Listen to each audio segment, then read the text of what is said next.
Hi everybody, I'm Fred Bear, the old codger. At the end of the last film I made reference to underwater hockey, and I made the reference when describing that an Eurasian coot can hold its breath for up to 11 seconds when scrounging underwater for food.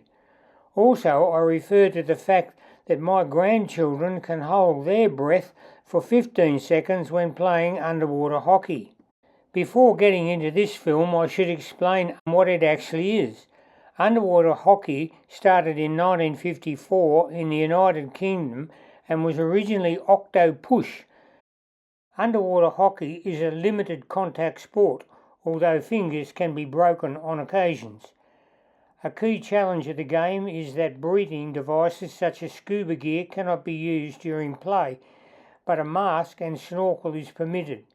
Participants must hold their breath when completely submerged, and as I said previously, my grandchildren can hold their breath like a Eurasian coot when scavenging for food. Underwater hockey is definitely not a spectator sport. You have to take your grandchildren's word for the fact that they scored a goal. And now to the Ballarat Botanic Gardens.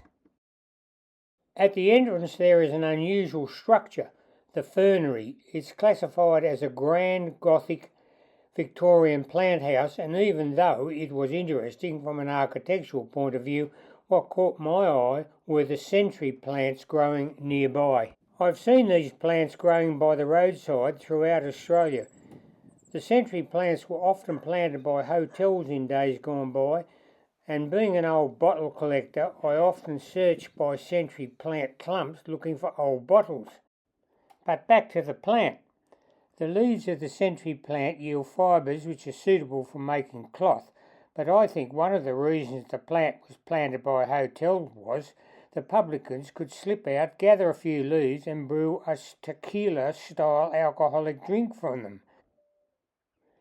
Near the century plants was Prime Minister's Avenue, and sadly bronze Prime Minister's bust had been taken to by vandals recently. In January 2025, vandals severely damaged 20 bronze Prime Minister busts in Prime Minister's Avenue. The vandals, with an angle grinder, severed and stole the heads of former Labor leaders Kevin Rudd and Paul Keating. Prime Minister's Avenue has been a site of national significance since 1940. Fortunately, vandals have not yet taken to the majestic Californian redwoods. They stand tall, and like their counterparts in America, they grow with hollows large enough to walk through. I went into one and was humbled by its enveloping power.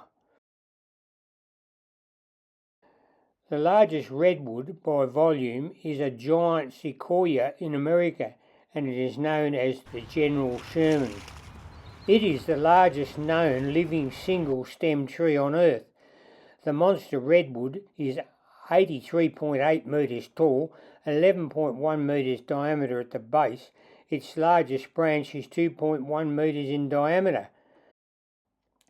Whilst researching the redwoods, I came across a couple of interesting historical photographs, and I must show them to you.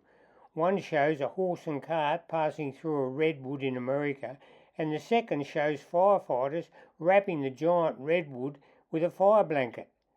And to finish the giant story, the centurion tree, a Eucalyptus regnans, in Tasmania, is the tallest tree in the world, standing at 100.5 metres high, and one we miss when bikepacking in Valencia, Spain, the Himalayan cypress at 32.2 metres tall. After the Botanical Gardens, we went to the Mining Exchange. It was designed along classical boom-style architecture, featuring a grand symmetrical facade and an internal layout with a large hall and arched brokers' booths. It's hard to imagine each booth filled with gold traders and the banter that would have took place as gold changed hands. The Mining Exchange these days is used for public functions. After the Mining Exchange, we rode to the Piano Bar and it, like the mining exchange, no longer served its original function. In 1891 this building was the tallest in Ballarat and housed a music emporium known as Sutton's. One of the sons of the owners, Henry Sutton, was an inventor, and he installed the first telephone network in the store and also an elevator. There was a near riot in front of the store in 1897 when Henry Sutton's chief engineer rode a motorised trike, modified by Henry from Melbourne to Ballarat. It was the first long-distance motorised journey in Australia at the time. Henry Sutton developed and refined the technology for light bulbs, dynamos, telephones and handsets, wireless radio, and made the first motor car in Australia. He also proposed televising the 1885 Melbourne Cup to Ballarat. The Sutton building was taken over by a gas company in 1971 until the year 2000, when it fell empty and was left for some years before finally being reopened as a live music venue, the Piano Bar. Ballarat is full of historic buildings, and one opposite the Piano Bar was of interest, the Irish Murphy's Hotel. The sign boasts the owners are drinking consultants. The original hotel on the site was called Camp Hotel, and it was built on the site of the Little Injun Gold Mine in 1861.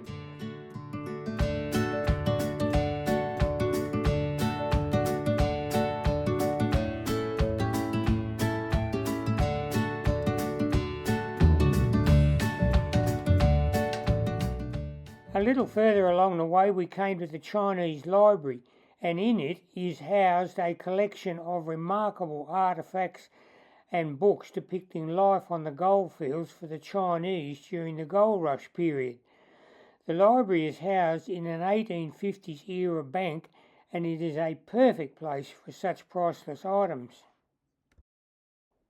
I was impressed with the ceramic tiles depicting street life in China. Mr. Sun, the manager and creator of the library, explained their significance. The workers, and even though it was before communism. Yes, that the China just after the Qing dynasty is public China. And more Western style. Yes. Like so now to watch the ladies. that's opium. That's Opium. yeah. Opium Yep. then. Yep. After spending some time with the ceramic tiles, we passed through the vaults. It was in these vaults where the gold was stored during the gold rush period. If it was full today, it'd be worth a pretty penny. Mr. Sun and his helpers have turned the bank into not only a secure place to store Chinese history, but they have turned it into a comfortable place for academics and the like to come and research the history of the Chinese on the Ballarat fields. The library is a remarkable place and worthy of a visit for all those visiting Ballarat. When we set off this morning, I didn't know that today I would learn a fact of trivia, and that was I learned that the first takeaway restaurant to be set up in Australia was in 1836 in Ballarat, and it was set up by a smart-thinking Chinaman. Mr. Sun had a photograph of a sketch of the establishment, and from what I understand, the smart-thinking Chinaman did a roaring trade. Many of these books are donated to the library by Chinese publishers and people who have the history of the Chinese at heart. At one time in the 1850s, 20% of miners on the Victorian fields were of Chinese nationality.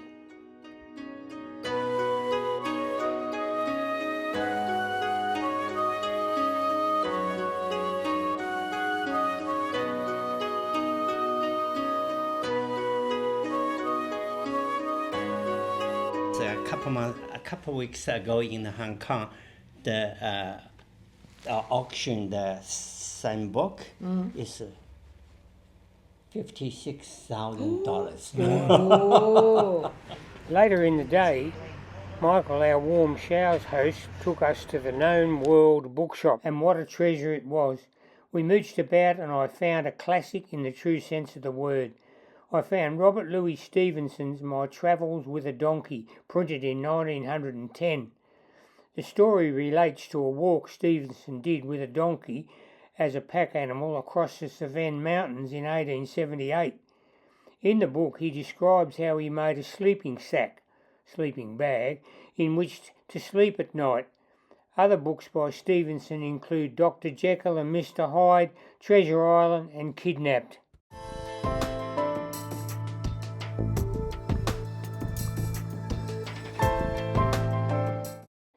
Travelling by train with a bike in Victoria is a pleasurable event.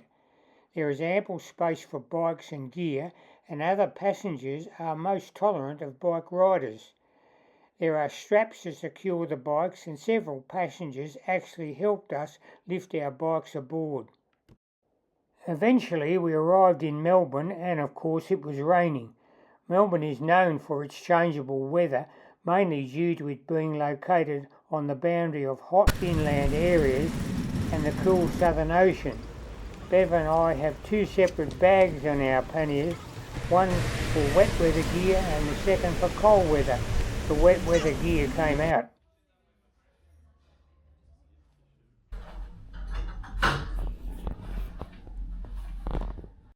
Last night we went out for dinner, and in keeping with eating right along healthy lines, we ate Chinese, and after dinner we went wandering and found ourselves at Flinders Street Station. The station, completed in 1910, is an iconic Edwardian freestyle building. It's characterised by its distinctive yellow masonry facade, green copper dome and large arched windows, and of course its famous clocks. In Melbourne there is a saying, "I'll meet you under the clocks," and it refers to a row of indicator clocks above the main entrance, which show the next departure for each line. The clocks still work, but they are no longer adjusted manually. They are now automated and synchronised with a computer-based timetable. This morning we went out mooching around Melbourne, and blow me down we came across the historic Flinders Street photo booth. This photo booth is no ordinary booth. If it could talk, it would echo 65 years of stories. There is a massive information relating to this booth on the web. Go to melbournecitytour.com.au for more information.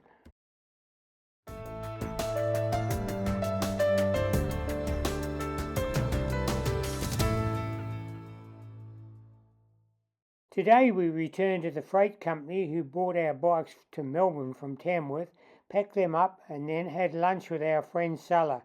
He took us to an Afghan restaurant.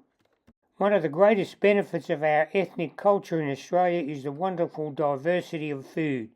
You can experience the food of the world without leaving the country. Salah is a social worker and has been in Australia for many years. He comes from Mogadishu, the capital of Somalia. Good on you, Salah. Thank you.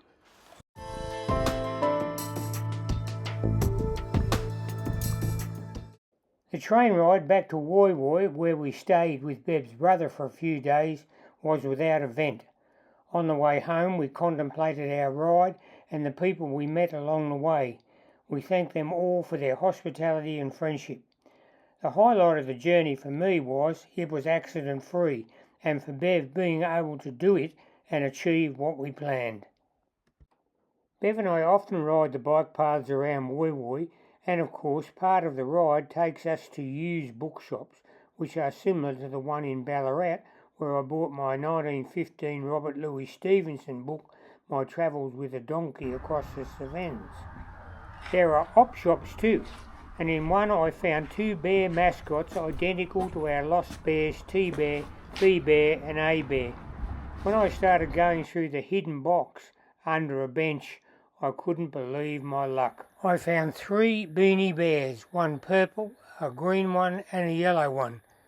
To date, we had searched dozens of op shops to replace A-Bear.